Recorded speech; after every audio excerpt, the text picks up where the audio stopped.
नमस्कार. संवाद प्रतिवाद या आमच्या कार्यक्रमामध्ये आपल्या सगळ्यांचं मनापासून हार्दिक स्वागत.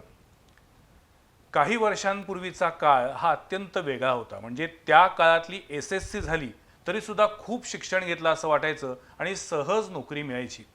40-50 वर्षापूर्वी शासकीय नोकरीला लागणं म्हणजे आयुष्याची इतिकर्तव्यता होती आणि त्यावेळी नोकरी पण सहजपणे मिळायची.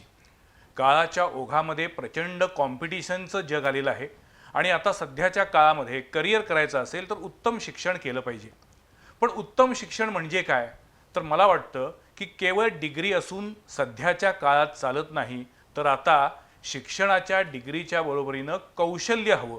केवळ डिग्री आहे म्हणून एखादी नोकरी मिळेल, पण जर ती नोकरी टिकवायची असेल, त्यात प्रगती करायची असेल, तर तुम्ही सतत अपग्रेड व्हायला पाहिजे आणि तुमच्याकडं तुमचं पर्सनल स्किल असलं पाहिजे, परफॉर्मन्स असला पाहिजे. तर आणि तरच आता कोणत्याही क्षेत्रामध्ये टिकता येतं. हे मी का बोलतोय? तर गेल्या काही वर्षामध्ये शिक्षणाच्या वाटासुद्धा खूप बदलत आहेत. एकीकडं आपण स्किल इंडिया हे नाव ऐकतोय, दुसरीकडं आपण आपापल्या मुलांना विशिष्ट अभ्यासक्रमालाच घालावं यासाठी पण धडपडत असतो. त्यासाठी वेगवेगळे महागडे क्लासेस लावले जातात. म्हणजे मुलांच्या शिक्षणासाठी काही लाख किंवा करोडो रुपये खर्च केले असं सांगणारे अनेक पालक आहेत. या सगळ्या पार्श्वभूमीवरती सध्याच्या शिक्षण प्रणालीमध्ये नेमके काय बदल होत चाललेले आहेत, कोणत्या शिक्षणाला अधिक महत्त्व येत चाललेलं आहे आणि विद्यार्थ्यांमध्ये स्किल येण्यासाठी किंवा स्किल इंडिया हा जो काही एक कार्यक्रम आपल्या पंतप्रधानांनी घोषित केला आहे तो नेमका काय आहे, चांगले एंटरप्रेन्युअर बनवायचे असतील तर काय केलं पाहिजे, या अनुषंगानं मला जाणून घ्यायचं. एक प्रकारे अकॅडमिक पण त्याचबरोबर प्रॅक्टिकल जगण्याचा मार्ग दाखवणारा हा एपिसोड असेल. आणि आज या एपिसोडसाठी मी 2 मान्यवरांना आमंत्रित केलं आहे. सिबिक इन्स्टिट्यूट ही एक नवी इन्स्टिट्यूट कोल्हापुरात सुरू झालेली आहे. बी न्यूजचं जिथं कार्यालय आहे त्याच इमारतीमध्ये म्हणजे कैलाश टॉवरच्या 4थ्या मजल्यावरती सिबिक इन्स्टिट्यूट काम करते आहे. आणि या इन्स्टिट्यूटचं नेमकं काय काम चालतं, त्यांचं उद्दिष्ट काय आहे, त्यांचे वेगळे कोर्सेस काय आहेत, या सगळ्याविषयी जाणून घ्यायचे. त्यासाठी मी स्वागत करतो आमच्या स्टुडिओमध्ये डॉक्टर संजय दाभोळे, जे संचालक आहेत सिबिकचे. स्वागत आहे आपलं. नमस्कार. त्याचबरोबर सिबिक इन्स्टिट्यूटचे CEO सूर्यकांत दोडमिसे यांचे मी स्वागत करतो. नमस्कार. दोघांचे स्वागत आहे. तुम्हा दोघांनाही शिक्षण क्षेत्रातील प्रदीर्घ अनुभव आहे. पहिल्यांदा दाभोळे सर, मी तुम्हाला विचारणार आहे की स्किल इंडिया या कार्यक्रमाला कितपत यश मिळते असं तुम्हाला वाटते? ओके, आतापर्यंतचे जे ओव्हरव्ह्यू जर घेतला तर प्रोफेशनल आणि नॉन प्रोफेशनल असे 2 कोर्सेसमध्ये आपण कॅटेगरी करूया.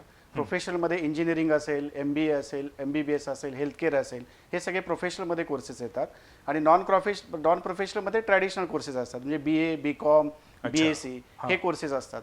तर या दोन्ही कोर्सेसचं जर पर्सेंटेज आपण महाराष्ट्रामधलं जर काढलं तर 62% जी स्टुडंट्स आहेत ते नॉन प्रोफेशनल ग्रॅज्युएशन हे ट्रॅडिशनल पद्धतीनं आतापर्यंत शिक्षण घेत आहेत. BA, BCom आणि BSc. आणि engineering, MBA, हेल्थकेअरमध्ये MBBS, BAMS, BHMS, pharmacy ह्या ज्या सगळ्या ब्रँचेस आहेत याच्यातून जवळपास 38% हे ग्रॅज्युएट्स नेहमी बाहेर पडत असतात.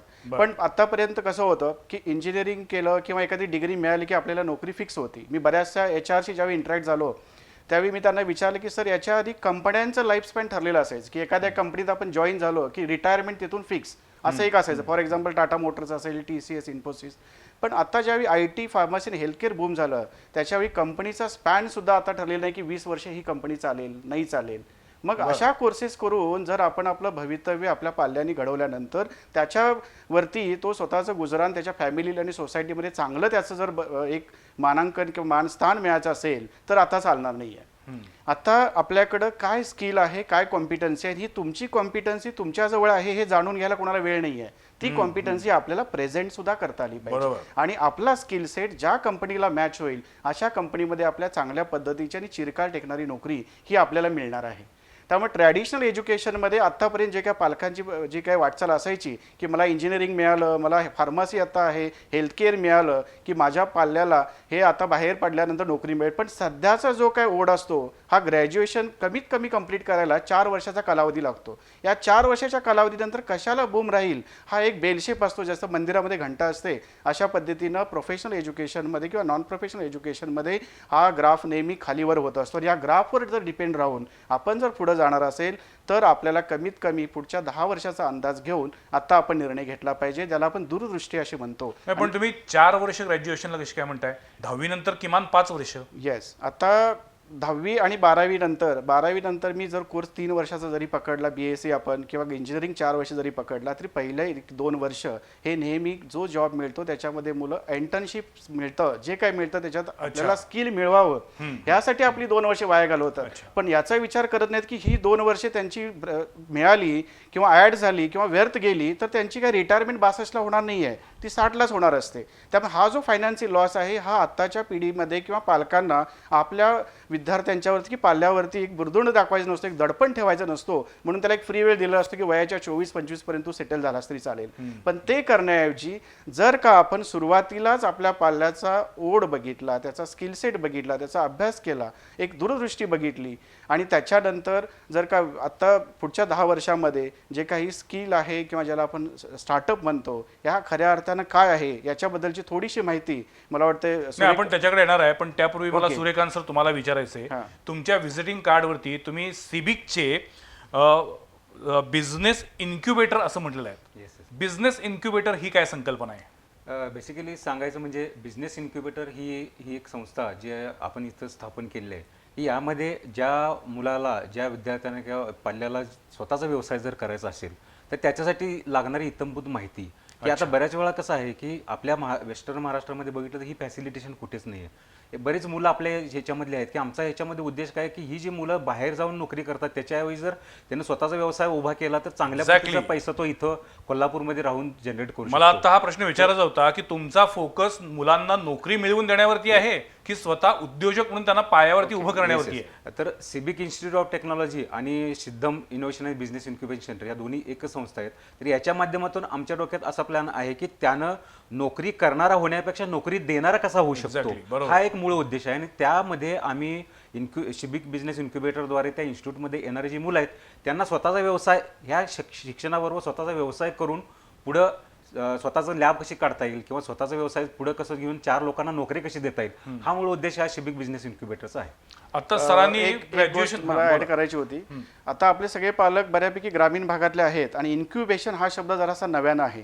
तर त्याला साध्या भाषेत सांगायचं असेल तर एखादं प्री मॅच्युअर बेबी ज्यावेळी 7th मंथमध्ये बर्थला येतं तर त्याला एका पेटीमध्ये इन्क्युबेट केलं जातं आणि पुढच्या 2-2.5 महिन्यामध्ये डॉक्टरच्या टेक्निकल जे काही हेल्थकेअरच्या सूचनेनुसार त्याची ग्रोथ होईतोपर्यंतची काळजी घेतली जाशी. असंच एखाद्या विद्यार्थ्याकडे आयडिया असते पण त्या आयडिया मिळाल्यानंतर ती आयडिया बिझनेस स्टार्टअपपर्यंत पोहोचवण्यासाठी जे मेंटॉरशिप लागते, जे कोस्पेस लागतो, ज्या काही टेक्निकल इनपुट्स लागणार आहेत या सगळ्याचं इनपुट मिळणारं आत्तापर्यंत पश्चिम महाराष्ट्रामध्ये एकही आपल्याकडं संस्था नव्हती किंवा सेंटर नव्हती. सिबिक जे काय आमचं सेंटर आहे या सेंटरच्या माध्यमातून आपण मेंटॉर्स उपलब्ध करून ठेवलेले आहेत, आपण प्रोफेशनल्स अवेलेबल करून दिलेले आहेत, आपल्याकडून मिळणारा कोस्पेस आपण अवेलेबल करून दिलेला आहे आणि फायनान्शियल सपोर्टसाठी लागणाऱ्या ज्या काही गव्हर्नमेंटच्या रिक्वायरमेंट आहेत ही सुद्धा रिक्वायरमेंट्स आमच्या सेंटरपासून पुरवल्या जाणार आहे. म्हणजे इन्क्युबेटर म्हणजे काय तर एखाद्या आयडियाला प्रत्यक्ष मूर्त स्वरूप येण्यासाठी जे काही करावं लागेल ते सगळं मार्गदर्शन केलं जातं. आता मला मूळ प्रश्न विचारायचा आहे, मगाशी जे आपण म्हणत होतो की अजूनही आपल्याकडं ग्रॅज्युएशन झाल्याशिवाय मुलगा शिकला किंवा मुलगी शिकली असं वाटत नाही. ओके, तर तुमच्या अनुभवानुसार, निरीक्षणानुसार आता सध्याच्या काळामध्ये आर्ट्स, कॉमर्स, सायन्स यापैकी कोणत्या फील्डकडं किंवा कोणत्या ब्रँचकडं जास्ती मुलांचा ओढा आहे, कशामध्ये जास्ती रोजगाराच्या संधी आहेत? येस, आता प्रोफेशनल एज्युकेशनचं मी पर्सेंटेज जर तुम्हाला सांगितलं, आधीच बोललो की नॉट मोर दॅन 32%. हे 32% मुलं घेऊन आतापर्यंत 100% कंपनीज कॅरी ऑन करायचा प्रोसेस चालू होती.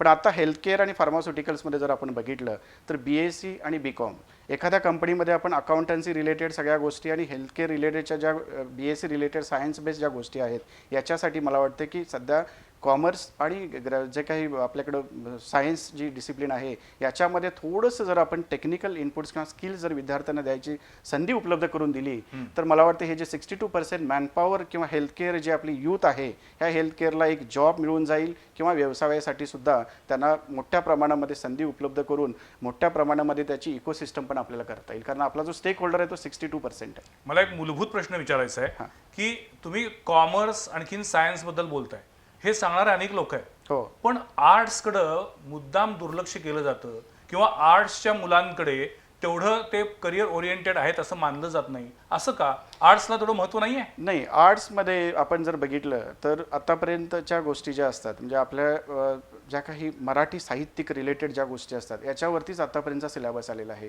जर BA किंवा सामान्य ग्रॅज्युएशन आर्ट्स केलेले विद्यार्थी असतील आणि त्यांना जर आपण इंटर्नशिप्स जर सिलेबसमध्ये चालू करून दिली 6 महिन्याची आणि ते इंटर्नशिप जर विद्यार्थ्यांच्या करिअर, कारण आता इंटर्नशिप ही इंडस्ट्रीचीच राहिलेली नाही आहे, काही इंटर्नशिप्स या सोशल बेस्ड सुद्धा आहेत, सोशल ऑर्गनायझेशनमध्ये करू शकतात. त्याच्या रिलेटेड लागणारा स्किल सेट हा आता आपण बघतो की पॅन्डेमिक सिच्युएशनमध्ये प्रत्येकाची बेडरूम हीच क्लासरूम झालेली आहे. त्यामुळे आता एक्सपोजर खूप मोठं आहे. आधी जे एज्युकेशन होतं ते 4 भिंतीतलं होतं, आता तसं राहिलेलं नाही आहे. आता विद्यार्थ्याला एखादी गोष्ट करायची असेल आणि त्याने यूट्यूब किंवा गुगलमध्ये टाकली तर त्याला फ्रीवेअर कोर्सेस आपलं उपलब्ध होऊ शकतात. आपल्याकडे स्किल सेट आपण वाढवू शकतो. फक्त प्रश्न राहतो तो सर्टिफिकेशनचा की जे कोर्स आपण करणार आहे. कारण शॉर्ट टर्म कोर्सेसला मानांकन हा मोठा प्रश्न असतो की आपण तो कोर्स केल्यानंतर आपल्याला जॉब देताना त्याची खातरजमा करून घेतल्यानंतर लॉंग टर्ममध्ये त्याचं क्रेडेन्शियल बघूनच आपल्याला त्याचा फायदा होणार असतो. तो एकच फक्त आपण जर काळजी घेतली तर मला असं फारसं वाटत नाही की तुम्ही ग्रॅज्युएट कुठून झालात, कारण इथून पुढे जो नेप आहे, येणारं जे नेप आता नवीन होतो न्यू एज्युकेशन पॉलिसी, याच्यामध्ये असं कुठलंही डिसिप्लिन इंजिनिअरिंग किंवा आता आपण सायन्स म्हणलात, कॉमर्स बोललात, BA म्हणलात, कॉमर्स किंवा आपण कॉमर्स म्हणला, असं कुठलंही डिसिप्लिन राहणार नाही आहे. 8th स्टँडर्ड नंतर मुलगा एखादा कॉमर्सचा सब्जेक्ट घेऊन MBA करू शकतो. एखादा सायन्सचा विद्यार्थी मायक्रोबायोलॉजी घेऊन हेल्थकेअरचा एखादा कोर्स करू शकतो. म्हणजे असं सगळं इंटरडिसिप्लिनरी येणार आहे. म्हणजे या नवीन शैक्षणिक धोरणामध्ये त्याचा अंतर्भाव आहे आणि हा अंतर्भाव आपल्याला येणाऱ्या 2 वर्षामध्ये येणार आहे आणि हा ड्रास्टिक चेंज असणार आहे.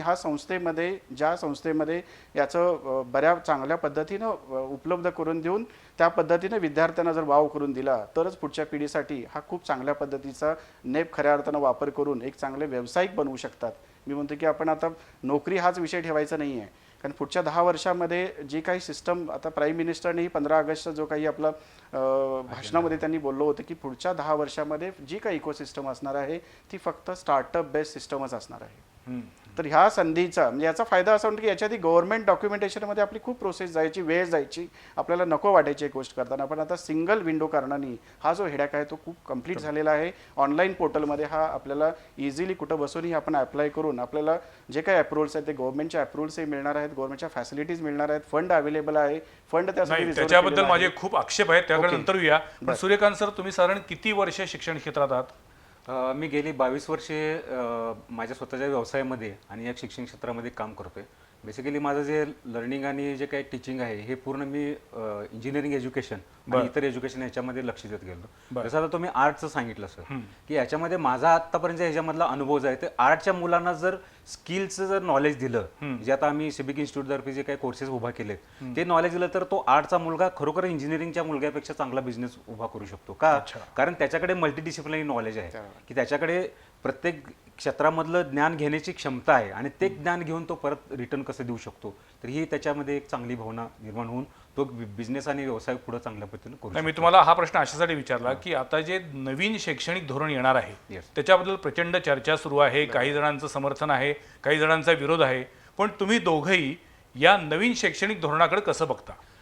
सर, आतापर्यंतच्या आमच्या जर अनुभवातून बघितलं तर आमचं जे काय आहे ते स्किल बेस्ड आमचं नॉलेज आहे, ट्रॅडिशनल एज्युकेशन नाही आहे. म्हणजे माझं एक्झाम्पल सांगतो की 2012-13ला म्हणजे मी माझ्या 11 वर्षानंतर माझा स्वतःचा बिझनेस 1 कोटीच्या सेलवरती जाऊन सुद्धा बंद पडला होता.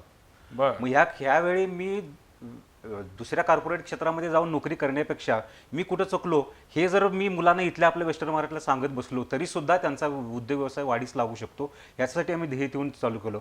आणि 2014 पासून जे काही नवीन ईज ऑफ डुईंग बिझनेस ह्या सगळ्या गोष्टी जे चालू झालेत तर त्याच्यामध्ये बिझनेस चालू करणं किंवा बिझनेस रजिस्टर करणं, जे पूर्वी आता आम्ही माझा बिझनेस रजिस्टर करताना ज्यावेळी 2-3 महिने लागायचे सर्टिफिकेट यायला, आज सकाळी कंपनी रजिस्टर केली की संध्याकाळी किंवा 2 दिवसात तुम्हाला सर्टिफिकेट येतं. तर एवढ्या सगळ्या गोष्टी इझी सध्या झालेल्या आहेत.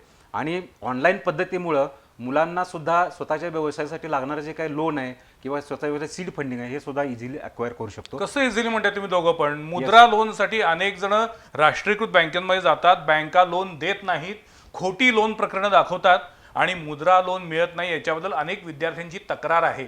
म्हणजे पुन्हा एकदा तेच आहे, शासकीय योजना चांगल्या हेतून जाहीर केल्या जातात पण त्याचं इम्प्लिमेंटेशन किंवा खरोखर ज्याला गरज आहे त्याच्यापर्यंत त्या योजनेचा लाभ मिळत नाही.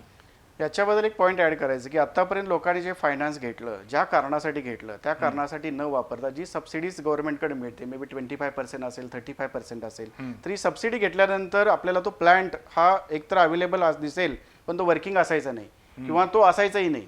पण आता ज्यावेळी गव्हर्नमेंटनं फंडिंग द्यायला चालू केलं आहे, त्याला इन्क्युबेशन सेंटरची जोपर्यंत त्याला मान्यता नाही आहे किंवा त्याला जोपर्यंत त्याचा सपोर्ट नाही आहे, तोपर्यंत ही फंडिंग मिळणार नाही. इन्क्युबेशन सेंटर मान्यता मिळवण्यासाठी काय केलं पाहिजे? त्यांनी इन्क्युबेशन सेंटरला कॉन्टॅक्ट करायला पाहिजे, त्यांची आयडिया आमच्यासोबत प्रेझेंट करायला पाहिजे. आयडिया जोपर्यंत फिजिबल होत नाही तोपर्यंत आम्ही त्या आयडियाला शेप द्यायचं काम आमच्याकडून करतो.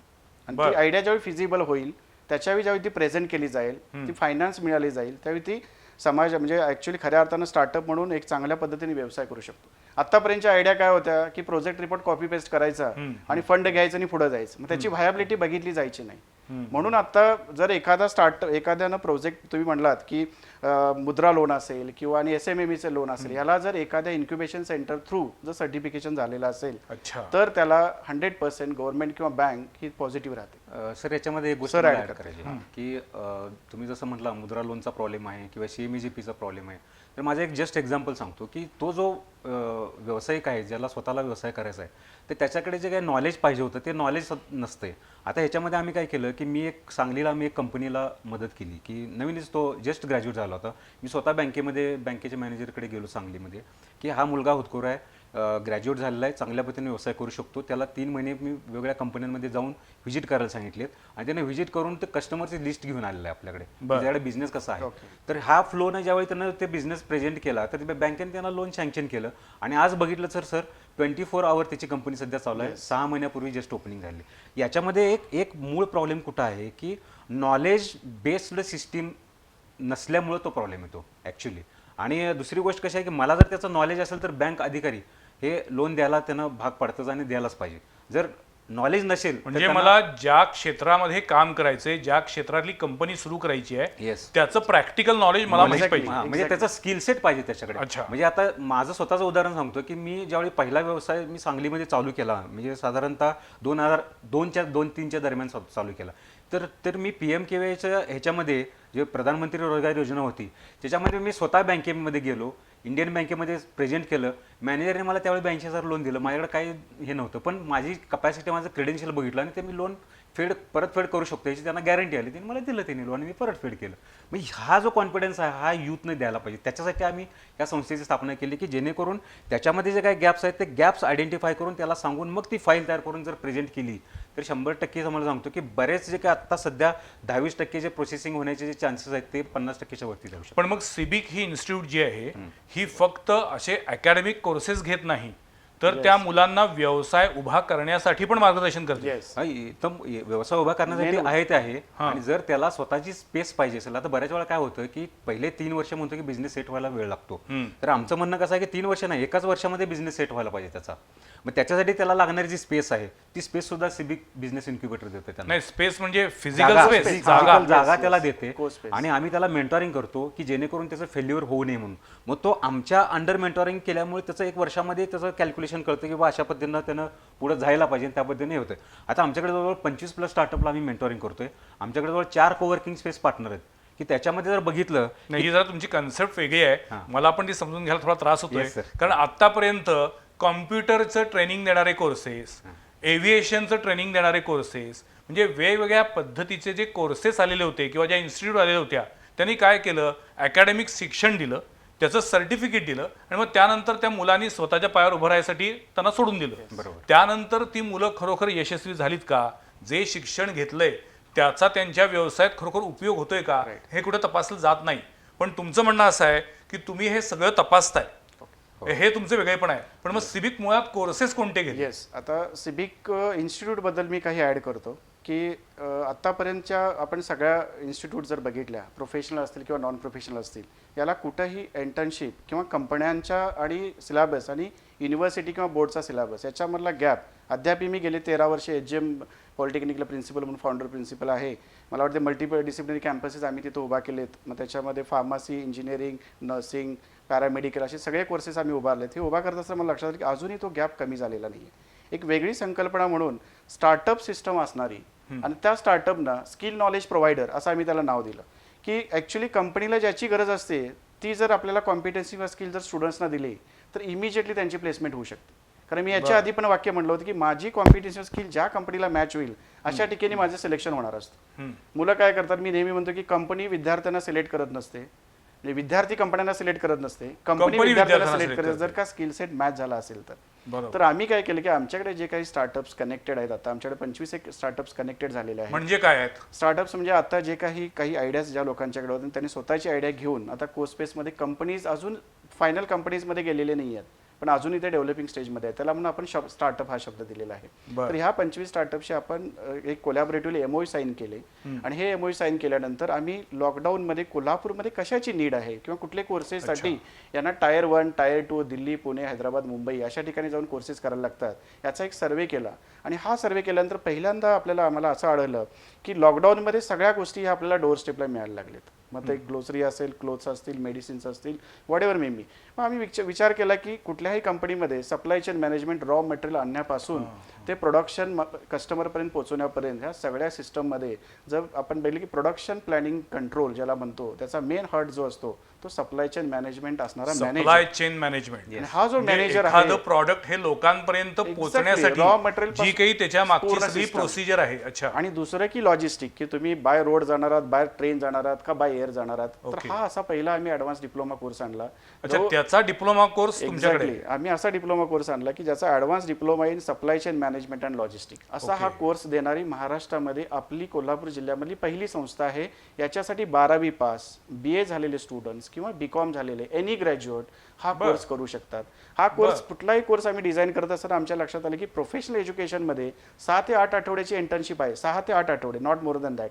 आम्ही विचार केला की असे कोर्सेस घेऊया की ज्याला 6 महिन्याची इंटर्नशिप देऊया. आणि ही इंटर्नशिप आम्ही कोणाला देणार आहोत की आमच्या कनेक्टेड ज्या इंडस्ट्रीज आहेत, सप्लाय चेन मॅनेजमेंटच्या रिलेटेड 4 स्टार्टअप आमच्याकडे जे आहेत त्यांच्याकडेच आम्ही 6 महिन्याची मुलांना इंटर्नशिप देतो. म्हणजे इंडस्ट्री किंवा वेवर्स हाऊस असतील तर यांना त्या विद्यार्थ्यांना जो काही एक्सपिरियन्स 6 महिन्यामध्ये प्रॅक्टिकल एक्सपिरियन्स पण तुम्ही देणार. जो काही कंपनीची फिलॉसॉफी आहे, ही फिलॉसॉफी किंवा ऍक्च्युअल स्किल सेट, कॉम्पिटन्सीज ह्या त्यांना इंटर्नशिपमध्ये मिळाव्यात. ओके. जेणेकरून तुम्ही एनी ग्रॅज्युएट असू द्या, कुठलंही ग्रॅज्युएशन असू द्या तुमचं, BA, BCom, BSc, BSc any किंवा even ग्रॅज्युएट 12वी पास पास जरी झाला असेल तरी बरं. सप्लाय चेन Very मॅनेजमेंटचा जर हा डिप्लोमा केला तर Okay. कमीत कमी आपल्याला 3 ते 4 लाखाची नोकरी ही 1 वर्षाच्या कोर्स नंतर मिळणार आहे. फक्त 1 वर्षाचा 1 कोर्स. वर्षाचा कोर्स. ओके. दुसरी आम्ही नीड शोधली की बाबा आता सध्या कोविडमध्ये हेल्थ केअरमध्ये आपण जर बघितलं तर हेल्थ केअरमध्ये हॉस्पिटलची संख्या ही खूप जास्त वाढलेली आहे. हो. हॉस्पिटल बरोबरच हॉस्पिटलमधल्या इक्विपमेंट्स, मेडिकल इक्विपमेंट जर बघितले हे फुल प्लेज आपल्याकडे आहेत. डायग्नोस्टिक सेंटरची संख्या आपल्याकडे वाढलेली आहे. डॉक्टर्स हे आपल्याला अजूनही बघितलं आपण 40% MBBS डॉक्टर्स आपल्याकडे अवेलेबल आहेत, पण त्याला लागणारा सपोर्ट हा डॉक्टरच्या 10 टाइम्स असतो. म्हणजे मला जर सपोर्ट टीम लागणारा हेल्थ केअरमध्ये जर एक डॉक्टर आपण MBBS पकडले तर कमीत कमी 10 OT असिस्टंट, 10 आपल्याला डायग्नोसिस सेंटरमध्ये लागणारे जे हँड्स ऑन जी टीम असणार आहे ती टीम लागणार असते. तर ह्या टीमचं शॉर्टेज बघून पहिल्यांदा आम्ही कोर्स आणला की advance diploma in medical laboratory technology. आता मेडिकल लॅबोरेटरी टेक्नॉलॉजीबद्दल खूप शंकाच आहेत, खूप ठिकाणी ते कोर्सेस उपलब्ध आहेत. काही प्रायव्हेट युनिव्हर्सिटीचेच आहेत, काही हेल्थ केअरच्या सेंट्रल युनिव्हर्सिटीचे आहेत. पण आमचं जे सर्टिफिकेशन आहे ते महाराष्ट्र राज्य तंत्र शिक्षण मंडळ मुंबई यांचं आहे, MSBT. ओके. कारण हे घेण्यामागचा उद्देश असा होता की आपला DMLT केल्यानंतर जो पॅथॉलॉजिस्ट म्हणून त्याला जे रजिस्ट्रेशन मिळणार आहे किंवा गव्हर्नमेंट जॉब जर त्याला उपलब्ध झाला तर त्याच्यामध्ये कुठेही त्याला असं म्हणालं की सर्टिफिकेट ग्राह्य नाही आहे, तुझ्या सर्टिफिकेटमुळे ह्याला इलिजिबिलिटी नाही आहे. तर आपलं कोर्स हा PGDMLT जो आहे जो 1 वर्षाचा कोर्स आहे आणि 6 महिन्याची इंटर्नशिप आहे. ही इंटर्नशिप आपण डायग्नोस्टिक सेंटरमध्ये, प्रायव्हेट हॉस्पिटल्समध्ये किंवा गव्हर्नमेंट हॉस्पिटल्समध्ये त्यांना 6 महिन्याची इंटर्नशिप जर कंप्लीट केली तर ते चांगल्या गव्हर्नमेंट जॉब्स तर त्यांना मिळेलच आणि एक पॅथॉलॉजिस्ट म्हणून त्याचं रजिस्ट्रेशन केलं जाणार आहे. हे पोर्टलला होणार आहे. प्लस तो 4 वर्ष पॅथॉलॉजिस्ट म्हणून जेव्हा एक्सपिरियन्स घेईल त्यावेळी तो स्वतःचं सुद्धा सेटअप करू शकतो. याच्या आधी एक कोर्टात केस चालू होती. मला सांगायला आनंद वाटतो आमच्या प्रेक्षकांना की मागच्या 2 महिन्यापूर्वीच हायकोर्टाचे जे जजमेंट झालं त्याच्यानुसार जर त्याला आपण advance diploma in DMLT, ADMLT असं म्हणतो किंवा काही ठिकाणी PGDMLT पण म्हणतात, पण ॲक्च्युली हा PGDMLT नाही आहे कारण ग्रॅज्युएशन नंतरचा कोर्स आहे हा, म्हणून PGDMLT आहे. पण त्याला advance diploma in medical laboratory technology असं पण म्हणतो. तर हा कोर्स केल्यानंतर ते 4 वर्षांनी स्वतःचा सेटअप करू शकतात किंवा गव्हर्नमेंट नोकरी त्यांना मिळू शकते आणि डिग्रीनुसार एक पॅथॉलॉजिस्ट म्हणून रजिस्टर्ड पॅथॉलॉजिस्ट म्हणून त्याची नोंद होणार आहे. तुम्ही अतिशय महत्त्वाचा मुद्दा बोलताना बोललात. सगळ्याच पालकांना वाटत असतं की आपला मुलगा इंजिनियर किंवा डॉक्टर व्हायला पाहिजे, पण ते प्रत्येकाला शक्य नसतं. पण एका डॉक्टरला असिस्टंट म्हणून किती लागतात हे आपल्या सगळ्यांना माहिती आहे. आणि त्या माणसांची खरोखर वानवा आहे, ही माणसं मिळत नाही.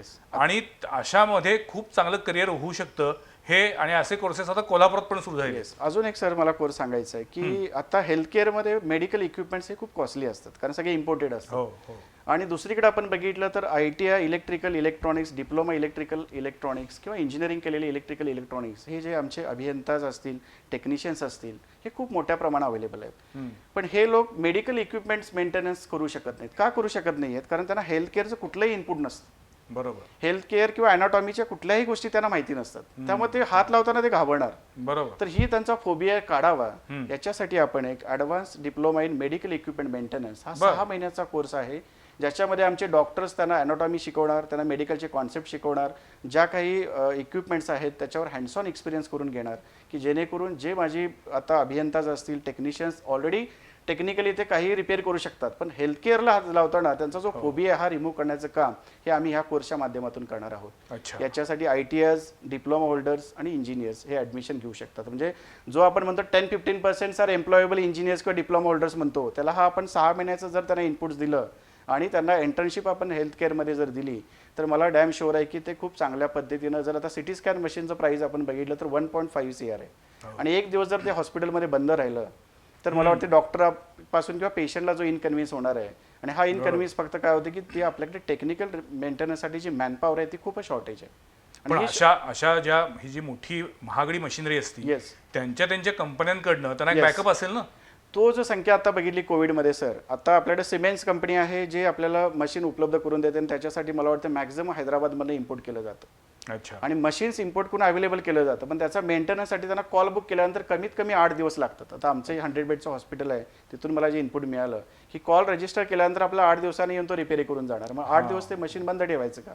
याच्यापेक्षा एक इकोसिस्टम आपण हा कोर्स कंप्लीट केल्यानंतर जर आपलेच विद्यार्थी जर आपण सिमेंटच्या पॅनल थ्रू जर ट्रेनिंग देऊन त्यांना जर इथंच उपलब्ध करून दिलं आणि कॉल बेसिसवर जर आपल्याच लोकल हॉस्पिटलला त्यांना अवेलेबल जर पण करून कंपन्या ते ऍक्सेप्ट करतील का? येस, त्यासाठी आम्ही ऑलरेडी प्रत्येक कोर्ससाठी 4 MOE साईन करून घेतलेले आहेत. Okay. Before going for the course की आम्ही त्यांना इंटर्नशिपची प्रोव्हिजन अवेलेबल करून दिलेली आहे. की त्याचा 6 महिन्याचा कोर्स संपला की त्यांना इंटर्नशिप तिथं अवेलेबल होईल. आम्ही कृष्णा डायग्नोस्टिक सेंटरशी पण MOE साईन केलेला आहे. ओके. तर याचा फायदा असा होईल की आपल्याच इथं मेंटेनन्स करणारी लोकल सिस्टम अवेलेबल राहील. पण या जी call based राहील. कोर्ससाठी प्रवेश घ्यायचा असेल हा. तर तुम्ही क्वालिफिकेशन मध्ये ITI पण ITI चालेल चालतं, आणि डिप्लोमा इंजिनिअरिंग पण चालतं, चालेल. इंजिनिअरिंग पण चालेल, डिप्लोमा पण चालेल किंवा एनी ग्रॅज्युएशन मध्ये BSc चालेल. फक्त BSc चालेल. BSc चालेल. ओके. कारण त्याच्यामध्ये बरंचसं बरंचसं सगळं थोडंसं टर्मिनॉलॉजी technical असेल. terminology असते, जे बरोबर. काही त्यांना इनपुट्स लागणार असेल, इलेक्ट्रॉनिक्स असेल किंवा बाकीच्या हेल्थकेअरचे आमचे डॉक्टर्स आम्ही पॅनलवर घेतलेले आहेत, ते त्या विद्यार्थ्यांना त्या कॉन्सेप्ट समजून घेणार आहेत आणि मग त्याच्यावरती विद्यार्थ्यांना SKPs मध्ये ट्रेनिंग देऊन त्यांना जॉबसाठी एक्सपोजर असेल किंवा स्वतः ॲज अ सर्व्हिस होल्डर म्हणून ते स्वतः उपलब्ध होऊ शकतात किंवा स्वतःचा बिझनेस पण टाकू शकतात. हे त्याच्यामध्ये 3 कोर्सेस झाले. 3 याच्यामध्ये अजून एक कोर्स जो आहे तो IoT म्हणून आहे, इंटरनेट ऑफ थिंग्स. याचा नवीन लेटेस्ट टेक्नॉलॉजी आलेत. मी वेगवेगळ्या इंटरनेट ऑफ थिंग्स. येस. बरं. ओके. स्मार्ट होम नाव तर interesting आहे. स्मार्ट होम, स्मार्ट सिटी वगैरे ह्याचे कन्सेप्ट आलेत की जिथं तुम्हाला एका टिपवरती सगळ्या गोष्टीची माहिती मिळते, सगळे इंटरफेस मिळतात. मी मोबाईलवरती बघितलं तर एखाद्या हॉस्पिटलची सगळी पूर्ण माहिती आपल्या मोबाईलवरती, एखाद्या कंपनीचं सगळं पूर्ण मशीनचा डेटा सगळा पूर्ण अख्खं ते मशीन कसं चालतंय त्याला आपण इंटरनेट ऑफ थिंग्स म्हणजे मशीन टू मशीन बोलतंय, मशीन टू मॅन बोलतंय, माणसाकडून गेलेलं तिकडे डेटा येतो. तर अशा गोष्टींची इन फ्युचर खूप गरज आहे स्मार्ट सिटीसाठी किंवा स्मार्ट होमसाठी. ह्या सगळ्या गोष्टी होणार आहेत. त्यासाठी आम्ही हा कोर्स सिलेक्ट केला आहे, इंटरनेट ऑफ थिंग्स. तर ह्या कोर्ससुद्धा 1 वर्षाचा कोर्स आहे. त्यामध्ये 6 महिने इथं इंटरॅक्टिव्ह लर्निंग करायचं आणि 6 महिने तो इंडस्ट्रीमध्ये परत इंटर्नशिप करतो. आणि या कोर्सला खूप डिमांड आहे. तसं बघितलं तर हा डिप्लोमा ITI इंजिनिअरिंग झालेल्या मुलांसाठी सुद्धा हा कोर्स उपलब्ध आहे की जो कोर्स केल्यानंतर त्यांना लगेच पुढं जॉब उपलब्ध आहे.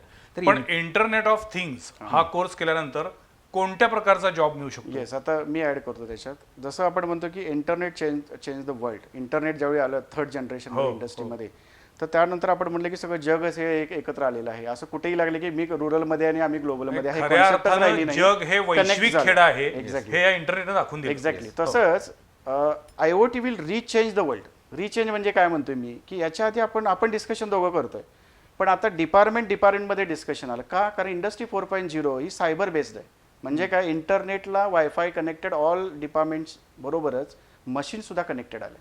बर. आणि त्याचा मेंटेनन्स करण्यासाठी आता आपल्याला फिजिकल जायची गरज नाही आहे. वायफाय थ्रू आपल्याला त्यांनी ज्या काही प्रोग्राम्स केले असतील, प्रोग्राम एरर बग्स असतील, त्याच्यानुसार त्यांना LED मॅपिंग असेल, LED नुसार त्यांना तिथून समजून जाईल की हा फॉल्ट आहे आणि इथं बसूनच रिमूव्ह होणार आहे. याला आम्ही म्हणतो ऑटोमेशन. नुसतं ऑटोमेशन आलं नाही, तर हे फ्लेक्झिबल ऑटोमेशन आलं. अच्छा. आणि ह्या फ्लेक्झिबल ऑटोमेशनला इंजिनिअरिंग असू द्या, डिप्लोमा असू द्या, एनी ग्रॅज्युएट असू द्या, याच्याबरोबरच IoT इंजिनियर ही एक वेगळी कॉन्सेप्ट आहे की प्रत्येक डिपार्टमेंटमध्ये जेव्हा ऑटोमेशन आलं, एक्सेप्ट सिव्हिल इंजिनिअरिंग, की अजूनही स्मार्ट सिटीज हा तशा बघितला तर त्या वेगानं चाललेला नाही आहे. पण तो जर भाग सोडला तर उरलेल्या सगळ्या branches, automobile, mechanical, civil, electrical, electronics, ITIचे सगळे ट्रेड्स असतील, ग्रॅज्युएशन्स असतील, तर यांना IoT इंजिनियरसाठी की दोन डिव्हाइसेसमध्ये कम्युनिकेशन कसं होतं, अच्छा. त्याचं फॉल्ट फाइंडिंग कसं करायचं, सायबर बेस्ड कोडिंग कसं करायचं, ज्याला पायथॉनचा सपोर्ट दिला जातो. तर ह्या सगळ्या गोष्टी किंवा आतापर्यंत जग कुठे निघाले हे? म्हणजे आपल्याकडं शिक्षण म्हणजे काय, तर 10वी 12वी ग्रॅज्युएशन, मुलगा हुशार आहे म्हटल्यावर डॉक्टर, इंजिनियर, CA होणार. पण आता त्याच्या पलीकडे जाऊन आपल्या करिअरसाठी इतके ऑप्शन्स आहेत आणि सगळीकडे टेक्नॉलॉजी प्रचंड वेगानं डेव्हलप होत चालली आहे. मी नेहमी म्हणतो तंत्रज्ञान कधी कुणासाठी थांबत नाही, सतत ते डेव्हलप होत चाललंय. आणि अशा वेळेला जर आपण योग्य कोर्सची निवड केली, योग्य शिक्षण घेतलं, तर आपल्याला N नंबर्स ऑफ नोकरीच्या किंवा व्यवसायाच्या संधी आहेत. बरोबर ना? मला एक गोष्ट सांगायची की याच्या आधी मेकॅनिकल इंजिनियर जर आपण झालो तर रिटायर होईतोपर्यंत मेकॅनिकल रिलेटेडच काम करून मी रिटायर होत होतो.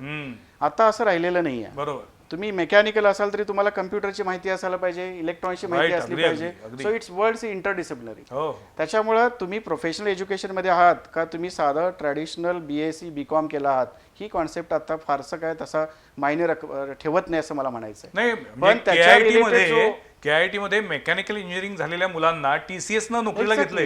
एक्झॅक्टली. म्हणजे मला हे ऐकलं होती प्रश्नचिन्ह पडलं होतं की अरे मेकॅनिकल इंजिनिअरिंग आणि TCS यांचा काय संबंध? इव्हन इन्फोसिस मध्ये पण असं झालेलं आहे. एक्झॅक्टली. त्यामुळे आता सर जसं म्हटले त्यानुसार की मुलांना आता मल्टीटास्किंग होणं आवश्यक आहे. एकाच वेळेला सर्व आघाड्यांवरती काम करण्याची तयारी, काम करण्याची कुवत आणि काम करण्याची क्षमता निर्माण झाली पाहिजे.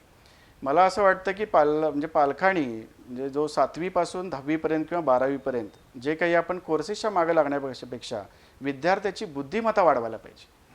विचार करायची ज्या मल्टी डायमेन्शनल विद्यार्थी विचार करेल त्या मल्टी डायमेन्शनल त्याला पॅकेज मिळणार आहे. बरोबर. याच्या आधी कसं होतं की वॉलचंद सांगलीला ऍडमिशन मिळालं किंवा एखाद्या गव्हर्नमेंटला मिळालं तर पॅकेज मोठं होणार, ह्या सुद्धा कॉन्सेप्ट आता बंद झालेला आहे. ऑनलाईन पोर्टलमध्ये तुम्ही कुठल्याही विद्यार्थी असा, कुठल्याही कॉलेजचे विद्यार्थी असा, तुम्हाला एंट्री ही सेमच आहे. पण तुमच्या कॉम्पिटन्सी बेस्ड ही तुम्हाला नोकरी मिळते. आणि आतापर्यंत फक्त प्लेसमेंट थ्रू इंटरव्ह्यू, ज्याला आपण म्हणतो कॅम्पस इंटरव्ह्यू, याच्याशिवाय सुद्धा हॅकाथॉन, काही ज्या इंडस्ट्रीज आहेत त्या इंडस्ट्रीच्या प्रोजेक्ट कॉम्पिटिशन्स असतात. बरं. आणि ह्या कॉम्पिटिशनमध्ये जर तुम्ही तुमचा एखादा प्रोजेक्ट केला असेल, एखादा आयडिया केली असेल आणि ती आयडिया जर सोशल किंवा समाजाच्या फायद्याची जी असेल, कारण आम्ही इंजिनियर असताना, मी वर्षन पासआउट आहे, तर आम्ही इंजिनिअरिंगमध्ये चांगलं काहीतरी शोधायला जात होतो. पण आता तसं न करता मला सर्व विद्यार्थ्यांना अपील करायचं की तुम्ही समाजातले तुमचे लोकल प्रॉब्लेम्स शोधा, त्या प्रॉब्लेमला तुमचं इंजिनिअरिंग अप्लाय करा, त्या प्रॉब्लेमला तुमचं जे काही मॅनेजमेंटचं स्किल असेल ते अप्लाय करा. आणि ते प्रॉब्लेम जर आपण सोसायटल प्रॉब्लेम जर सॉल्व्ह केला, कारण माझ्या कंपनीचं लाईफस्पॅन कशावर डिपेंड राहणार आहे की कंपनीला सोसायटीमध्ये किती नीड आहे, त्या नीडनुसार त्या कंपनीचं लाईफस्पॅन आहे. जर मी सोशल प्रॉब्लेम घेऊन जर पुढे गेलो आणि त्यात जर मला स्किल सेट मिळाला तर कंपनी चेंज होईल, पण तुमचं स्किल सेट तुमच्याबरोबर असल्या कारणाने तुम्ही जोपर्यंत या पृथ्वी तलावर आहात तोपर्यंत तुम्हाला लोक शोधत येणार. आणि याला कोल्हापूरची हिस्ट्री आहे. सूर्यकांत सर, मला अनुषंगाने तुम्हाला विचारायचं होतं की आता जो शब्द तुम्ही वापरला की तुम्ही शिक्षण किंवा क्वालिफिकेशन काही असू दे, पण तुमच्याकडे मॅनेजमेंट स्किल पण असणं आता आवश्यक आहे. तर मॅनेजमेंट स्किल किंवा ॲडमिनिस्ट्रेटिव्ह स्किल हे आता इथून पुढच्या काळामध्ये किती महत्त्वाचं असणार आहे? आता याच्यामध्ये जर बघितलं तर मॅनेजमेंट स्किल्समधला काही बराचसा भाग आहे तर तो टेक्नॉलॉजीने ॲक्वायर केलेला आहे. म्हणजे सॉफ्टवेअर बेस्ड जे काय पूर्वी कम्युनिकेशन करायचे किंवा हे करायचे, तर त्याच्यामध्ये तो पूर्ण ॲडिशन झाल्यामुळं तो मॅनेजमेंट स्किलचा भाग आहे तो ते त्याला त्याच्या स्किलमधून तो तयारच होतो. म्हणजे त्यासाठी स्पेशल मॅनेजमेंटची डिग्री घ्यायची काही गरज नाही. म्हणून आपण म्हणतो की why skills are important than job, की skills are important than job. म्हणजे तुमच्याकडे ज्यावेळेस स्किल्स असतील तर स्किल्स हे टेक्नॉलॉजीद्वारे असू देत किंवा तुमच्या बाय एक्सपिरियन्सद्वारे असेल. तर माझं म्हणणं कसं आहे की एक्सपिरियन्समधून तुम्ही जे काही स्किल्स अक्वायर करतात त्याच्यासाठी 100% मॅनेजमेंट स्किलची गरज नाही आहे. तो तुमचा अनुभवातून तो तुमचा जो तयार होतो तो बिझनेस किंवा ते एज्युकेशन आहे त्यामध्ये तुम्हाला चांगल्या पद्धतीचं पुढं करिअर. पण मग सध्याच्या काळामध्ये MBA ला एवढं महत्त्व का आलं? सर याच्यात एक मी गोष्ट ऍड करतो की सगळ्या मला प्रेक्षकांना सांगायचं की 3 प्रकारचे स्किल असतात. एक असतं टेक्निकल स्किल, दुसरं असतं मॅनेजर स्किल आणि सगळ्यात हाय पेमेंटवालं सोशल स्किल असतं. बरं. म्हणजे जर मी टेक्निकल स्किलमध्ये समजा मी PhD आता केलेली आहे तरी सुद्धा माझ्यापेक्षा जास्त मॅनेजर स्किलवाला पैसे कमवतो. बरं. माझ्यापेक्षा त्यांच्यापेक्षा जास्ती ज्याला सोशल स्किल आहे, ज्याला पीपल्स हँडल करायला येतो, हा जास्त कमवतो. आणि हे विद्यार्थ्यांना कधी कळतं, एक जोपर्यंत त्याचा 40 गाठत नाही तोपर्यंत हे रिझॉल्व्ह होत नाही.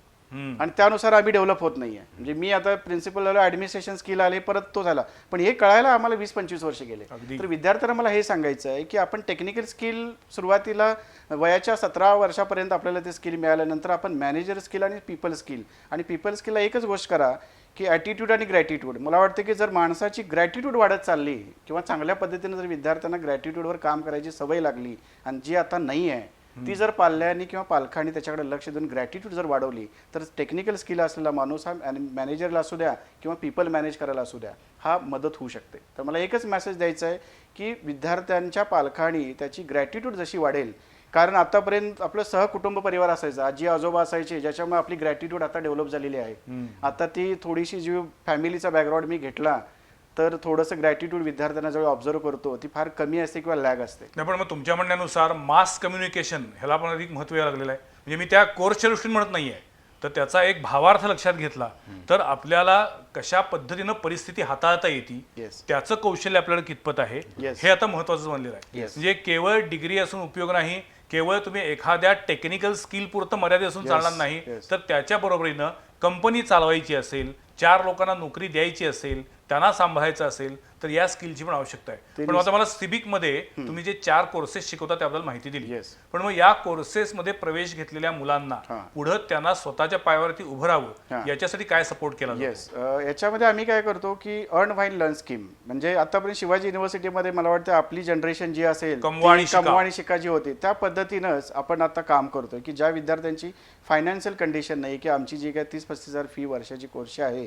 ती सुद्धा जर भरू शकत नसतील तर त्यांना आपण विद्यार्थ्यांना सकाळी 8 ते जवळपास 1 वाजेपर्यंत त्यांचं टीचिंग लर्निंग होतं त्या कोर्सच्या रिलेटेड. बरं. त्याच्यानंतर फिजिकल किंवा व्हर्च्युअल आपण सध्या कोर्स चालू असतानाच 15 दिवसामध्ये त्यांचा इंटरव्ह्यूज, त्यांचे CVs आम्ही मागून घेतो, बायोडेटाच मागून घेतो. कारण आमच्याकडे BAची मुलं आहेत, BSCची मुलं आहेत, डिप्लोमा आहेत, इंजिनियर्स आहेत, फार्मास्युटिकलचे पण विद्यार्थी आहेत. तर यांच्या बायोडेटानुसार आमच्याशी कनेक्टेड जे स्टार्टअप्स आहेत, आमच्याशी कनेक्टेड जे डायग्नोस्टिक सेंटर्स आहेत, याच्यामध्ये त्या विद्यार्थ्यांना 5,000ची स्टायपन देऊन बरं. आम्ही त्यांना आत्ताच कमीत कमी 4 तास काम करण्यासाठी विद्यार्थ्यांना संधी उपलब्ध करून दिलेली आहे. की याचा असा होणार आहे उद्देश की तो सेल्फ सस्टेन, स्वतःचा खर्च, कोर्स फीज हे त्याच्यातूनच भरू शकेल आणि कंपनीची फिलॉसॉफी ही त्याला लवकरच अवगत होईल.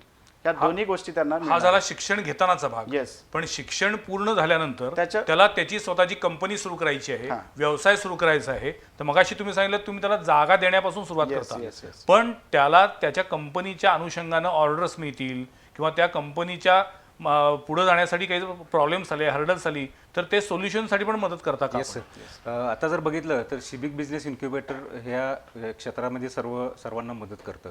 तर यामध्ये कसं आहे की त्यांच्या बिझनेससाठी ग्रोथ होण्यासाठी किंवा ते आता एखाद्याला लॅब काढायचे तर आमचं स्वतःचं नेटवर्क जे आहे, म्हणजे आता आमच्याकडे जवळ 70+ मेंटॉर्स आहेत की जे त्यांना वेगवेगळ्या फील्डमध्ये त्यांना मदत करू शकतात. मेंटॉर म्हणजे कशा मेंटॉर म्हणजे कसं की जसं आता फॅमिली डॉक्टर कसे असतात की Okay. त्यांना फॅमिली डॉक्टर कसं पहिल्यापासून त्यांना व्यवस्थित जवळ नाही, घेऊन त्या मेंटॉर या पद्धतीने- शब्दाचा अर्थ मला माहिती आहे, पण तुमच्या क्षेत्रातले मेंटॉर काय काम करतात? आमच्या क्षेत्रातले मेंटॉर जे आहेत ते मेंटॉर जो स्टार्टअप येतो म्हणजे काही कंपनी ज्याला फॉर्म करायची आहे तो येतो, त्याचे आयडिया असेल तर आयडियापासून त्याला पूर्ण कंपनी इस्टॅब्लिश करण्यापर्यंत अच्छा. जी काही प्रोसेस आहे ती प्रोसेस पूर्ण त्याला जवळ घेऊन समजून सांगतात. ओके. ठीक आहे. मग त्याच्यामध्ये सुद्धा कसं आहे की आता तुम्हाला एखादा व्यवसाय करायचा आहे, तुमच्याकडे आयडिया आहे. मग पूर्वी कसं व्हायचं की मी माझी आयडिया घेऊन मी स्वतःच करत बसायचं, माझी स्वतःची जागा बघायचो, मी त्याला फर्निचर करायचं, परत बँक कर्ज काढायचं आणि मी कशासाठी करतो हे पण माहित नाही. आणि 2-3 वर्ष लोन झाल्यानंतर त्या लक्षात येतं की आपले लायबिलिटी वाढली आणि आपलं जे इनोव्हेशन होतं ते इनोव्हेशन बाजूला राहिलेलं आहे. तर हे होऊ नये म्हणून त्यानं त्याच्या आयडियावरती जास्त कॉन्सन्ट्रेट करावं, याच्यासाठी आम्ही मेंटॉर